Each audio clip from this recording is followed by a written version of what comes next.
Alors, je suis arrivée mi-mai 2011 en Australie par le Northern Territory. Je suis arrivée sur Darwin.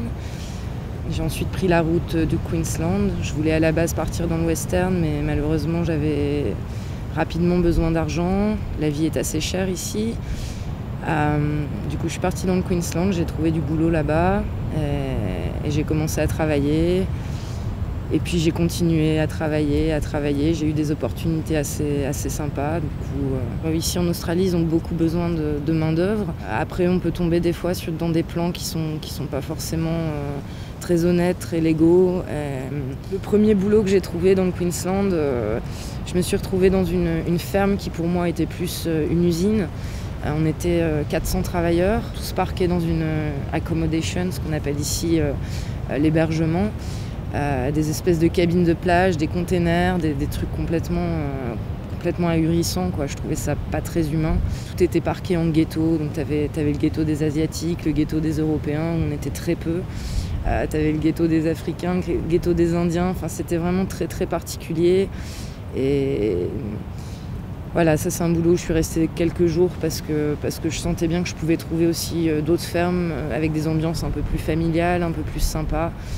Donc au départ, j'ai eu ces opportunités de travail qui ont fait que j'ai pas tout de suite cherché un véhicule. Et puis au bout de quelques mois, J'ai acheté mon van au mois de septembre et j'en étais super contente. Ça m'a permis de pouvoir bouger à ma guise et de pouvoir faire vraiment ce que j'avais envie de faire.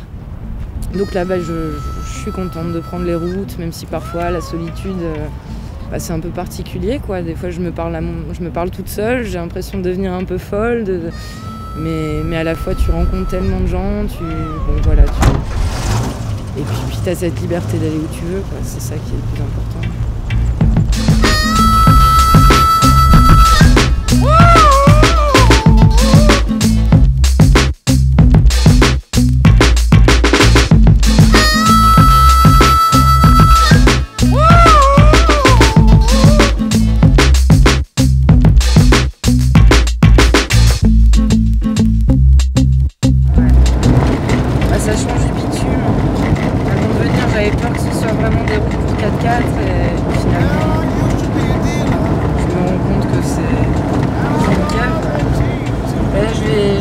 À m'inquiéter de la vidange parce que j'aurais dû la faire il y a déjà pas mal de kilomètres.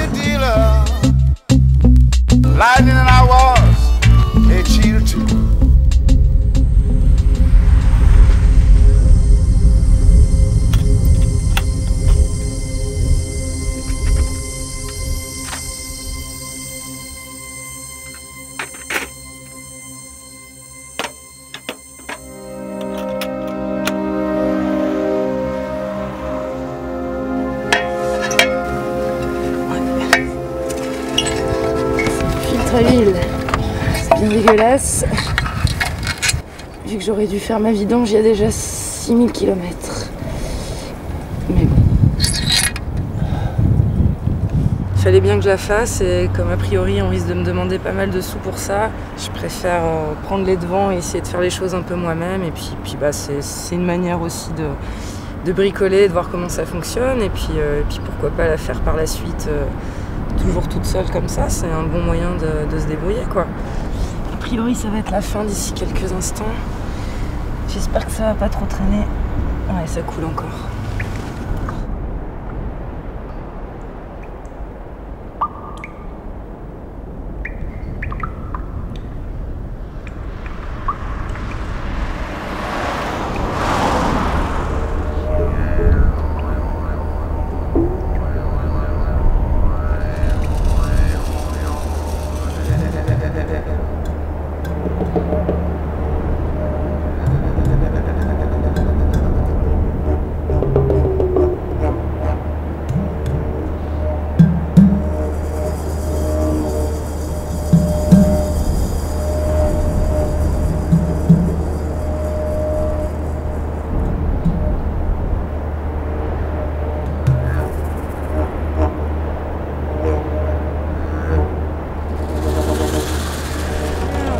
Nous sommes sur la fameuse longue route, la plus longue d'Australie, qui fait environ 146 km, il me semble. La Hare Highway, direction Perth toujours. Je crois que je vais être en direction de Perth encore pendant quelques jours. Le temps d'arriver jusque là-bas, sachant qu'il y a encore pas mal de kilomètres.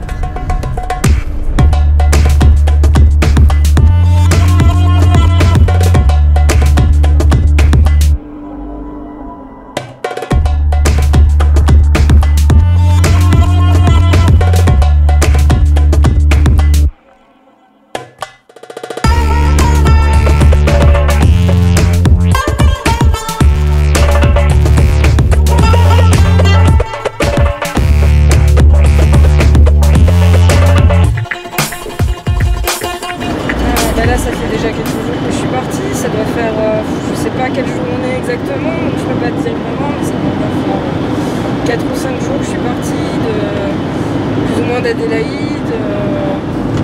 On croise beaucoup de Français en van, c'est assez rigolo, mais bon, à la fois je suis pas venue ici pour rencontrer des Français.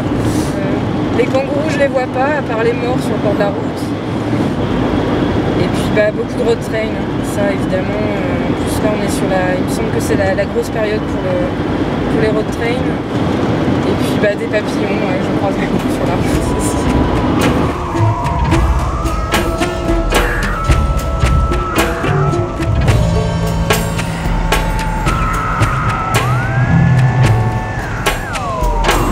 J'écoute de la musique, oui. Ouais. Non, après, regarde la carte de temps en temps quand même, malgré que j'ai pas trop le choix au niveau de la route. Hein. Non, qu'est-ce que je fais? Ouais, je chante aussi, des fois ça m'arrive d'avoir un petit coup de folie et puis de crier un peu toute seule dans mon van. Ça m'évite de parler toute seule en même temps. Non, c'est cool. J'adore conduire, donc ça me dérange pas.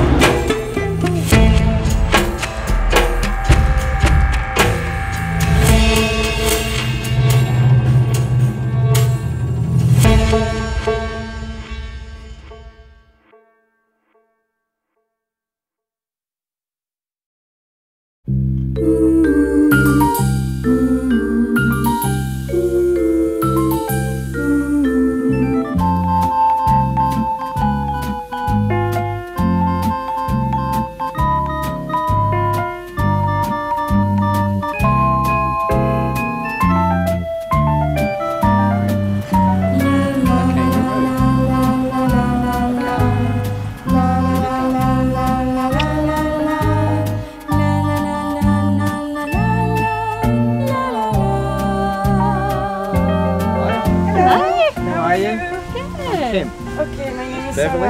Sarah. Nice to meet you. Where are you from? French? France, yeah. French, yeah. Well, as you can see, this is our house.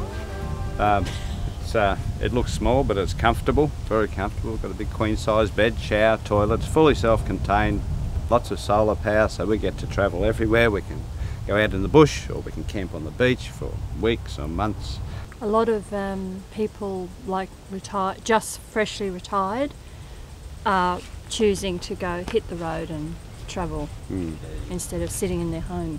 That's their retirement activity. So you guys are probably a little bit young, and but in the 60s we had people, and they were called hippies. Yeah, they were your age, and they saw the light and didn't want the suburbia. They didn't want the attachments of materialism and so on, and they just wanted to live life and do it simply. They are the same people now that are our age.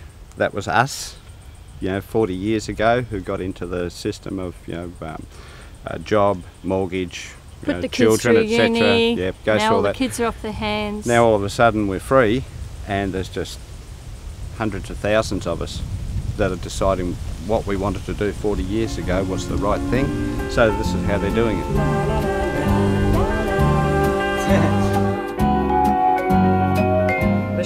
Je trouve les rest area par un bouquin qui s'appelle le Camp 6 qui répertorie toutes les rest area, les free camps, tous les endroits où on peut s'arrêter avec toutes les facilities. Bon là, c'est un endroit un peu bruyant, je pense que les gens sortent du boulot, il y a le train qui va passer, j'ai l'impression, derrière.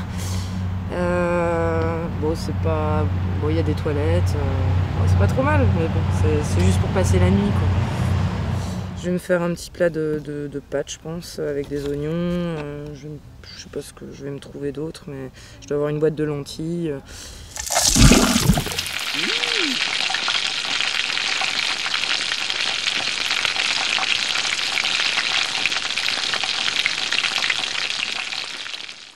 Ben voilà, c'est Gandhi, parce que je l'ai acheté à Genda. J'ai des bons oreillers, j'ai une bonne couette, j'ai mon bon matelas, je m'y sens vraiment, vraiment bien. Malheureusement, la déco, c'est pas trop ça, toutes ces taches de couleur, bon.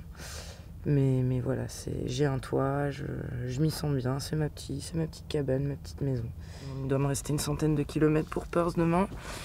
Et je voulais quand même me retrouver un peu encore dans la nature avant d'arriver dans la city.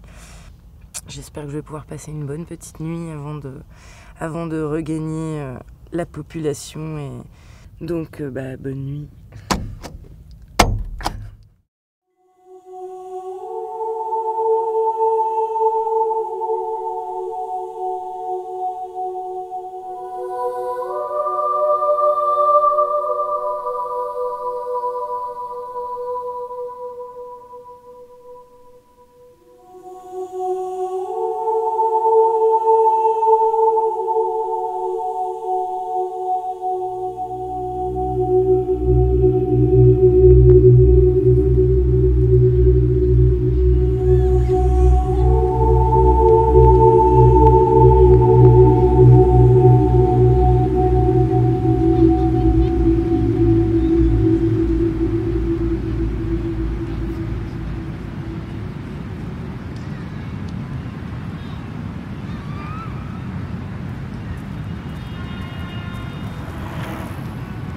J'ai pas mal voyagé seule en France. Disons que je bouge, comme je suis plus du nord, je descends souvent plus dans le sud pour retrouver le soleil et je prends la route pour aller rejoindre des gens que j'ai connus dans ma vie et aller les visiter. Donc c'est sur la route, oui, je suis toute seule. Après, je me pose dans des endroits où là, justement, je fais des rencontres. Donc c'est un peu la première fois que je voyage seule et c'est un grand plaisir. Ça permet de se connaître beaucoup plus facilement, ça permet de se poser et de réfléchir un peu à sa propre vie, de réfléchir à vraiment ce que j'ai au fond de moi, ce que j'ai envie ce que vraiment j'ai envie de faire, quoi. Et à la fois, comme je l'ai déjà dit, tout s'improvise, quoi. C'est tout le temps de l'improvisation. Et ça, c'est super intéressant parce qu'en France, malheureusement, dans la société dans laquelle on vit, dans le système dans lequel on vit, dans le métier dans lequel je suis toujours obligée un peu d'anticiper les choses et cette facilité de pouvoir vivre la vie un peu comme elle vient. Moi, j'adore ça et puis c'est une question de choix aussi. Voilà, il y a tellement de choses à faire, tellement d'endroits à aller voir, tellement de gens à rencontrer. Voilà, c'est vraiment au fur et à mesure, quoi.